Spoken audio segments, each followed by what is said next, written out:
ಭಾರ್ಗವಿ LLBಗೆ ವಿಕಾಶ್ ಅವರಿಂದ ಏನಾದರೂ ಟಿಪ್ಸ್ ತಗೊಂಡ್ರಾ? ನಾನು ಈ ಕ್ವೆಶನ್ನ ಮೊನ್ನೆ ಯಾರೋ ಇಂಟರ್ವ್ಯೂಲ್ ಕೇಳಿದ್ರು. ನಾನು ಹೇಳಿದೆ ಏನು ತಗೊಳ್ಳಿಲ್ಲ, ಏನು ಫೋನ್ ಮಾಡಲಿಲ್ಲ, ಅದ್ರ ಬೇಜಾರು, ತುಂಬ ಬೇಜಾರಿದೆ. ಅಂದರೆ ನೀವು ನಮ್ಮನ್ನು ಒಬ್ಬ ಅಡ್ವೊಕೇಟ್ ಆಗಿ ಕನ್ಸಿಡರ್ ಮಾಡಿಲ್ಲ ಅನ್ಸ್ಬಿಡ್ತು. ನಾವು ಇಷ್ಟೊಂದು ವರ್ಷ ಮಣ್ಣು ಹೊತ್ತು ನಾನು ಮಾಸ್ಟರ್ಸ್ ಮಾಡಿ ನಾವು ಕಾನ್ಸ್ಟಿಟ್ಯೂಷನಲ್ಲಿ ಸ್ಪೆಷಲೈಸೇಷನ್ ಮಾಡಿ ಫಾರ್ಮ್ ಕಟ್ಟಿ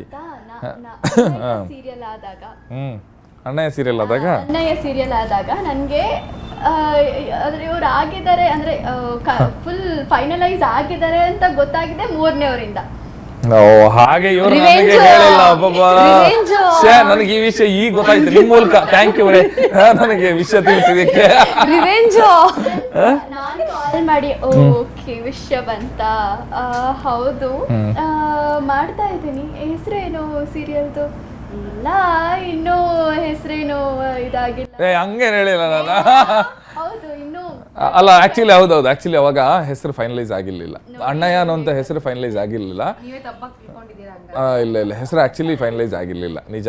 ಅದು ಲಾಸ್ಟ್ ಮಿನಿಟ್ವರೆಗೂ ಅದೊಂದಷ್ಟು ಇದಿತ್ತು. ಅಣ್ಣ ಅಂತ ಹಾಕದ, ಅಣ್ಣಯ್ಯನ, ನಮ್ಮಣ್ಣ, ಇನ್ನೊಂದಷ್ಟು ಆಪ್ಷನ್ಗಳಿತ್ತು ಏನು ಹಾಕಬೇಕು ಅನ್ನೋಂಥದ್ದು. ಬಟ್ ಅಂದರೆ ಅವರು ಹಂಗೆ ಏನೋ ಲಾಯರ್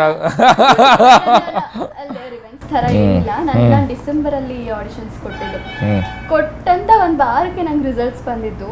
ಅದು ಇನ್ನೂ ಇಲ್ಲಿ ಝೀ ಕನ್ನಡದವರು ಕೂಡ ಬೇಡ ಹೋಗೋದು ಬೇಡ, ನಮ್ಮ ಝೀನಲ್ಲೇ ಮಾಡಿ ಅಂತ ಎಲ್ಲ ಈ ಥರ ಕೆಲವೊಂದು ಕ್ಲಾಶಸ್ ಆಗ್ತಾ ಇತ್ತು. ಸೊ ನನಗೆ ಇನ್ನೂ ಕನ್ಫರ್ಮೇಷನ್ ಇರಲಿಲ್ಲ ಮಾಡ್ತೀನಾ ಇಲ್ವಾ ಪ್ರಾಜೆಕ್ಟ್ನ ಅಂತ ಹೇಳಿ. ಸೊ ಇನ್ನು ನೆಕ್ಸ್ಟು ಶೂಟಿಂಗ್ ಇನ್ನೊಂದು 5 to 6 days ಇದೆ ಅನ್ನೋ ಹಾಗೆ ನಾನು ಬಂದಾಗ ನಮ್ಮ ಇದರಲ್ಲಿ ಏನು ಕಂಟೆಂಟ್ ಶೂಟ್ ಮಾಡಬೇಕಾದ್ರೆ ಮಿತ್ತನ್ನು ಯಾರೋ ಹೇಳಿಬಿಟ್ರು ಈ ಥರ ಸೆಲೆಕ್ಟ್ ಆಗಿಬಿಟ್ಟಿದ್ದಾರೆ ಅಂತ ಹೇಳಿ. ಸೊ ಅಲ್ಲಿ ಗೊತ್ತಾಗಿದ್ದು ಅವ್ರಿಗೆ ಅಷ್ಟೇ. ನನಗೆ ಗೊತ್ತಾಗಿದೆ ಒಂದು ವಾರದ ಹಿಂದೆ.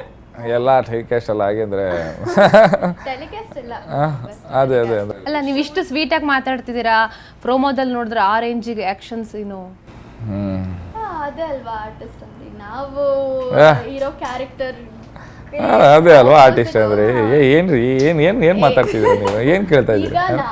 ಈಗ ನಾವೇನಿರ್ತೀವೋ ಅದಕ್ಕೆ ಆಪೋಸಿಟ್ ಆಗಿ ಏನೋ ಒಂದು ಸಿಕ್ಕಾಗ ಅದಕ್ಕೆ ನ್ಯಾಯ ದೊರಕಿಸ್ಕೊಡೋದು ಓನ್ ಆರ್ಟಿಸ್ಟ್ ಇದು.